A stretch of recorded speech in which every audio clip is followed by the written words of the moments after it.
Hello ಪಿಚಕಿಸ್ತಾ crazy food lovers, ಏನ್ರಿ ಆರಾಮ? ಚೆನ್ನಾಗಿದ್ದೀರಾ? ತುಂಬಾ ದಿವಸ ಆಯ್ತಲ್ಲ ನಮ್ಮ ಕನ್ನಡದಲ್ಲಿ ಮಾತಾಡಿ. ಏನ್ ಅನ್ಕೋಬಿಡ್ರಿ, ಇದು ತೆಲುಗು ಚಾನಲ್ ಆದ್ರಿಂದ ಜಾಸ್ತಿ ತೆಲುಗುವರೇ ನೋಡ್ತಾರಲ್ಲ, ಅದಕ್ಕೆ ತೆಲುಗುలోనే ಮಾತಾಡೋಲ್సి వస్తుంది. ಆವಾಗ ಮಾತಾಡ್ತೀನಿ ಕನ್ನಡದಲ್ಲಿ, ಬೇಜಾರು ಮಾಡ್ಕೋಬೇಡ್ರಿ. ಈ ಮಸಾಲ ಬಗ್ಗೆ ಎಲ್ಲರಿಗೆ ಗೊತ್ತಲ್ವಾ? ಇದು ನಮ್ಮ ಕೂರ್ಗಿ ಮಸಾಲ ಅಂತ, ಕೆಲವರು ಕೊಡಗರ ಮಸಾಲ ಅಂತಾರೆ. ಹಂದಿ ಮಾಂಸ ಮಾಡಕ್ಕೆ ಇದು ಯೂಸ್ ಮಾಡ್ತಿದ್ರು. ಈಗ ಅದು ಎಲ್ಲ ಬ್ಯಾನ್ ಮಾಡಿದ್ರಲ್ವಾ? ಅದು ಬಿಟ್ರೆ ತುಂಬಾ ಜನ ಚಿಕನ್ ಮಟನ್ ಅಲ್ಲಿ ಹಾಕಿ ಮಾಡ್ತಾರೆ. ಅದು ಎಂಥ ಟೇಸ್ಟ್ ಮರೆ. ಈ ಮಸಾಲ ನಿಮ್ಗೆ ಗೊತ್ತಿಲ್ಲ ಅಂದ್ರೆ ಟ್ರೈ ಮಾಡ್ರಿ ಮನೆಯಲ್ಲಿ. ಇದು ಮಾಡಕ್ಕೆ ಸ್ಪೆಷಲ್ ಆಗಿ ಯಾವ್ದೋ ఇంగ్రీడియంట్స్ తరోదేం ಬೇಡ, ಎಲ್ಲ మనల్లే ఉంటూ. ಹೇಗ್ ಮಾಡೋದು ನೋಡ್ಕೊಳ್ರಿ. ఏవండోయ్, ఏమైంది బాబీకి పిచ్చి బాగా ముదిరింది అనుకుంటున్నారా? ఏం లేదండి, ఈ స్పెషల్ మసాలా కర్ణాటక స్టేట్ లో ఒకే ఒక డిస్ట్రిక్ట్ పేటెంట్ తీసుకున్న మసాలా ఇది. అండ్ అక్కడే దొరుకుతుంది కూడా. చాలా అంటే చాలా ప్రీషియస్ మసాలా ఇది. యాక్చువల్లీ ఈ మసాలా ఒంట్లో వేడిని పెంచుతుంది. కూర్గు మడికేరి అటు సైడ్ బాగా చలి ఎక్కువ ఉంటుంది కదా, ఫారెస్ట్ కదా, అందుకే వాళ్ళు ఈ మసాలాని వాడతారు. మనం అయితే ఓన్లీ వర్షాకాలం చలికాలం చేసుకుంటే సరిపోతుంది. ఎండాకాలం చేసుకున్నా బాగుంటుంది, కానీ తిన్నాక గ్లాస్ నిండా మజ్జిగ తాగితే సెట్ అవుతుంది. మరి పిచకిస్తా బాబీ చేసిన బ్లాక్ ఫారెస్ట్ చికెన్ మసాలాని ఒకసారి ట్రై చేస్తే పోలా. మసాలా ఒక 4 kgs నాన్ వెజ్ కి సరిపడా చూపిస్తున్నాను. Let's do it. Super quality యాలకులు ఒక 20 తీసుకోండి. చెక్క చెక్క ఒక 2 ఇంచులు తీసుకోండి చాలు.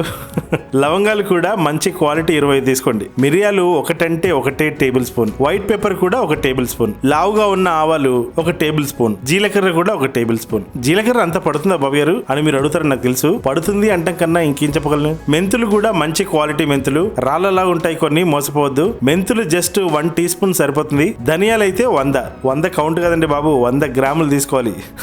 బాబు గారు అన్ని కౌంట్లు చెప్తారని అనుకుంటున్నారు కదా. ఇవి కూడా ఫ్రెష్ ధనియాలు ఉండాలి, కాస్త గ్రీన్ గా ఉండాలి. కొన్ని మరీ డ్రై అయిపోయి ఎల్లో కలర్ లో ఉంటాయి కదా, అవి శుద్ధ వేస్ట్. అండ్ బాబీ మంత్రం, కరివేపాకు 5 రెమ్మలు, అంటే మోస్ట్లీ 2 1 2 2 2 4, ఒక రెమ్మకు 12 ఆకులు ఉంటే చాలు. టోటల్ 60 ఆకులు వచ్చేలా చూసుకోండి. ఈ స్పైసెస్ అన్ని రెడీ పెట్టుకొని, పొయ్యి మీద ప్యాన్ పెట్టుకొని, అన్ని పెట్టుకొని ఇంకోటి కూడా పెట్టుకోవాలి. అది మీకు ఉండి తీరాల్సిందే. ఉందా? అదేనండి ఓపిక పడితే ఈ మసాలా అద్భుతం. ఎందుకు ఓపిక అవసరం అనేది చూపిస్తాను. ఫస్ట్ ధనియాలు వేపుకోండి ప్యాన్ లో. మంట లో ఫ్లేమ్ లో ఉండాలి. ఇక రోస్ట్ చేస్తూనే ఉండాలి. విసుగు వస్తుంది, అందుకే ఓపిక ఉండాలి. అర్థమైందా? అది అలా వేగనివ్వండి. మీకు ఓ విషయం చెప్తాను. ఎన్నో మసాలాలు, ప్రాసెస్లు, ఇంగ్రీడియంట్ మిక్సింగ్లు ఊరిని బట్టి, క్లైమేట్ ని బట్టి రకరకాలుగా చేస్తారు కదా. కానీ ఈ మసాలా కాస్త డిఫరెంట్. మీరు తెలుగు రాష్ట్రాల్లో ఎక్కడ చూసుంటారు. ఈ పద్ధతి ఏంటంటే స్పైసీని బొగ్గులాగా వేపటం. బొగ్గంటే మరీ బొగ్గు కాదులేండి, అర్రే బొగ్గేమో అన్నట్టు ఉంటుంది. కానీ పొరపాటున ఇంకా బొగ్గే వేసుకుందాం అనుకున్నాను అనుకోండి, అది బొగ్గిపాలే. అలాని కాదు, ఈ బ్లాక్ మసాలా కాస్త బాగా వేపాలి. అప్పుడే ఆ కర్ణాటక స్టైల్ వచ్చేది. చూస్తూనే ఆల్మోస్ట్ బ్లాక్ అయిపోయి చూసారా.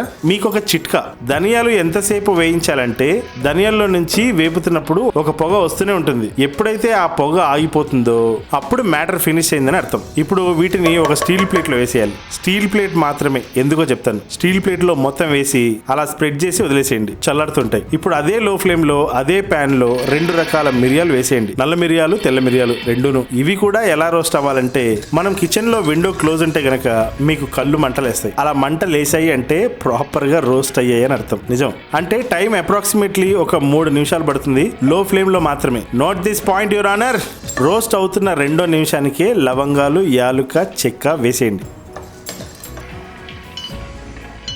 మరి ఇవి వేగాయని ఎలా తెలుస్తుందంటే, మీరు కలర్ గమనించవచ్చు. ఎవరో బాగా కాల్చి వాత పెట్టినట్టు అయింది చూడండి ఇక్కడ. అండ్ స్మెల్ కూడా ఒక రకంగా వస్తుంది. టైం అంటే కరెక్ట్ గా 2 నిమిషాలు చాలు. రోస్ట్ అయిపోయింది. ఇది కూడా తీసేసి సేమ్ స్టీల్ ప్లేట్ లో వేసేయండి. ఇప్పుడు ఆవాలు, జీలకర్ర ఒకేసారి వేసేసి రోస్ట్ చేయాలి. ఇది కూడా బొగ్గులాగే ఆల్మోస్ట్.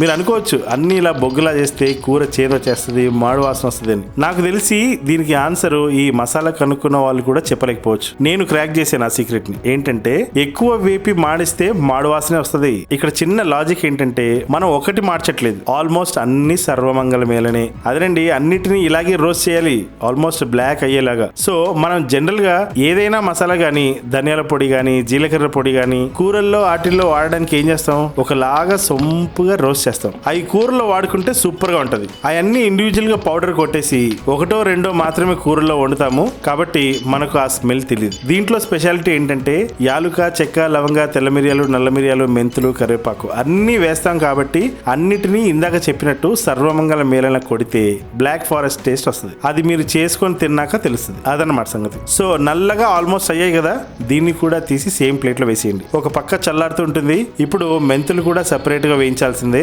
మెంతులకి ఎక్కువ సమయం పట్టదు, చాలా క్విక్ గా కలర్ మారిపోతుంది ఊసరవెల్లిలాగా. బాగా డాన్స్ ఆడతాయి ఇవి కింద మంట పెట్టేసరికి. సో డోంట్ వరీ, అవి ఎంత డాన్స్ ఆడినా కలర్ చేంజ్ అయ్యే వరకే. తర్వాత మూసకు కూసారా పూల్సొక్కలాగా సెట్ అవుతాయి.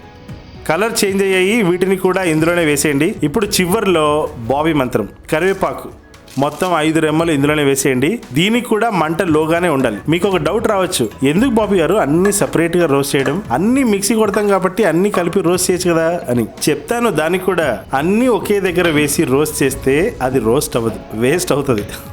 ఎందుకంటే ఒక్కొక్క ఇంగ్రీడియంట్ కి వాటి యొక్క మెటీరియల్ అండ్ బిహేవియర్ అసలు ఒకదానికొకటి పొంతన ఉండదు. సే సపోజ్ లవంగాలు తీసుకోండి. లవంగాల్లో ఎసెన్షియల్ ఆయిల్ తీయని లవంగాలు అయితే టూ మచ్ హీట్ అయ్యి స్మెల్ అండ్ టేస్ట్ ఒకలాగా ఉంటాయి. ఎందుకంటే బేసిక్ గా ఎనీ ఆయిల్ కి హీటింగ్ టెంపరేచర్ పాయింట్ ఎక్కువ ఉంటుంది కదా, అందుకని ఆయిల్ తీయని స్పైసెస్ ఏవైతే ఉంటాయో అవి ఒకలాగా, ఆయిల్ తీయని ఒకలాగా రియాక్ట్ అవుతాయి అండ్ టేస్ట్ కూడా చాలా డిఫరెంట్ ఉంటాయి. అలాగే ఆవాలకి ఆయిల్ ఉంటుంది, సర్సోంకా తేల్, యాలకల్లో ఒక హీటింగ్ పాయింట్ ఉంటుంది. సో అలాగా ఒక్కోటి ఒకలాగా అనమాట. సో ఒక్కొక్క ఇంగ్రీడియంట్ కి టైం డిఫరెన్స్, ఫ్లేమ్ డిఫరెన్స్ ఉంటాయి. అందుకే సపరేట్ గా రోస్ట్ చేస్తే వచ్చే ఆ black beauty black forest masala. పోయి ఇందులో కూడా కరివేపాకు ఏంటి బాబు గారు అని మీరు అనుకుంటున్నారని నాకు తెలుసు. ఎందుకంటే నేను మీ మనసులో ఉన్నాను కనుక నాకు వినపడింది. ఇది అబ్సల్యూట్లీ నా ఎడిషన్ కాదండి బాబు. ఈ రెసిపీలో ఖచ్చితంగా కరివేపాకు ఉంటుంది. ఇంకోటి ఏంటంటే ఇది అబ్సల్యూట్లీ ఒరిజినల్ బ్లాక్ మసాలా కాదు. ఎందుకో తెలుసా, ఇది చేస్తుంది హైదరాబాద్ దగ్గరలో ఉన్న చెవెల్లా ఊరిలో పండిన కరివేపాకుతో కాబట్టి. కర్ణాటకలో పండే కరివేపాకు చాలా డిఫరెంట్ ఉంటుంది, నిజంగా డిఫరెంట్ ఉంటుంది తెలుసా, ల్యాండ్ని బట్టి క్రాప్. ఓకే, సో కరివేపాకు చూసారు కదా, చిప్స్ లాగా క్రిస్పీగా కలర్ మారి మొత్తం డ్రై అయిపోతే చాలు. తీసి అన్నిటినీ పూర్తిగా చల్లారడానికి వదిలేసి చల్లారిన తర్వాత పౌడర్ కొట్టేయాలి. గుర్తుపెట్టుకోండి, ఏ మాత్రం బయట వర్షం పడుతున్నప్పుడు అలాంటి టైంలో చేశారంటే ఆ వర్షం నుంచి వచ్చే తేమకి పొడి షెల్ఫ్ లైఫ్ పోయే అవకాశం ఉంటుంది. అంటే తొందరగా పాడైపోతుంది అంటున్నాను. అందుకే పచ్చళ్ళు, పొళ్ళు బాగా ఎండాకాలం పెట్టుకుంటారు. సో నో డౌట్స్ కదా. చెప్పడం మర్చిపోయానండి, ఈ మసాలా మరి నాన్ వెజ్ లో ఎలా వేసి వండాలి తెలియదు కదా. నేను కుకింగ్ ప్రాసెస్ చూపించే వీడియో ఇంకోటి ఉంది. బ్లాక్ ఫారెస్ట్ చికెన్ చేశాను ఇదే మసాలాతో. మటన్ కూడా చేయొచ్చు, అది కూడా చేసి చూపిస్తాను. అది కూడా చూసేయండి, లింక్ కింద పెడతాను రేపు. చూసారా ఎంత బ్యూటిఫుల్ గా ఉందో రెసిపీ. టేస్ట్ విషయానికి వస్తే దాని లుక్స్ చూసి నమ్మకండి, బాబీని నమ్మడి చాలు. నమ్మి ఈ మసాలాని ఫస్ట్ చిన్న క్వాంటిటీలో చేసుకోండి. ఇప్పుడే చెప్తున్నాను, ఫాస్ట్ గా కావాలని అన్ని ఒకే దగ్గర వేసి రోస్ట్ చేస్తే చెప్పాను కదా అది వేస్టే. బ్లాక్ ఫారెస్ట్ చికెన్ తో మళ్ళీ కలుస్తాను. Thank you so much brothers and నా sweet sisters. Love you all. ఉంటానండి, బాయ్.